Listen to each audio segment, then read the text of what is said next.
Okay, in this video we're going to talk a little bit about logs, something you might know nothing about.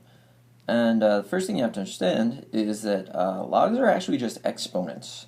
So some of the things we're going to do will seem similar to the rules of exponents, and we need to learn how to go back and forth between the two forms. So let's suppose we have something like a raised to the b power is equal to c. So we have a base of a, we have an exponent that I'm using b for, and then we have the answer to the whole thing, which is just c. So we can turn that into a log by doing this. So it's the log, and then we put the base, so that's going to be a. So it's a log base a of c. So it's the log base a of c, or the log of c in base a, and that's going to be equal to b. So it's equal to the exponent. So it's a weird way of writing the exponent in terms of the base and the answer. Why would you want to do that? Well, we'll see in a minute, maybe. So let me rewrite that a little more explicitly. So we had the log base. So in above it was the base a. So log base of the answer is equal to the exponent. So logs are just another way of writing exponents, but they're a weird way of writing exponents. And then the way that a lot of people remember this, at least a lot of my students, is they say bacon and eggs. And if you look at base, answer, exponent, it kind of sounds like bacon and eggs.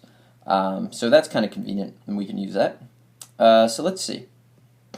Every exponential that we deal with has an equivalent log expression that we can write. So what we need to do is be able to do that. So for example, maybe I have 5 to the 4th equals 625. That's definitely true. Well, let me rewrite this thing using logs. So I'm going to write an equivalent expression using logs. So it's going to be the log base 5, because that's base, of, remember it's of the answer, so bacon and eggs, so base answer. So the log base 5 of 625, or the log of 625 base 5, is 4, because the exponent is 4. And that's all you really do. So let's look at one where we really want to use logs. So say we have 4 to the x equals 30. I have no idea what value x takes. Off the top of my head, 4 squared is 16 and 4 cubed is 64. So x is somewhere, I guess, between 2 and 3. But I don't really know. Well, the exact value is going to involve logs. So let's rewrite this thing. So it's the log, and then the base is 4, of the answer is 30, is equal to the exponent. So I get the log of 30 in base 4, or the log base 4 of 30, is x. And if you look at that, we got x by itself, which means that we solve the equation.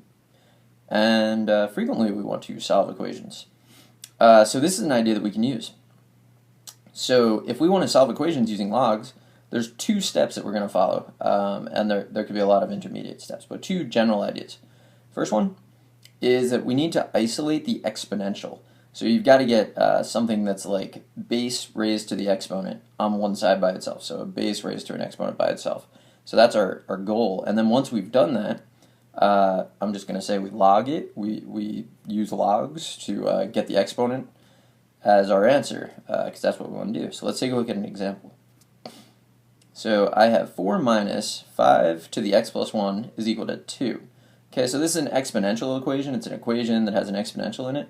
Pretty much always going to end up using logs to solve these. So let's see what we can do. First thing, I'm going to subtract 4 from both sides to give me this. I'm going to divide through by the negative, clear that out.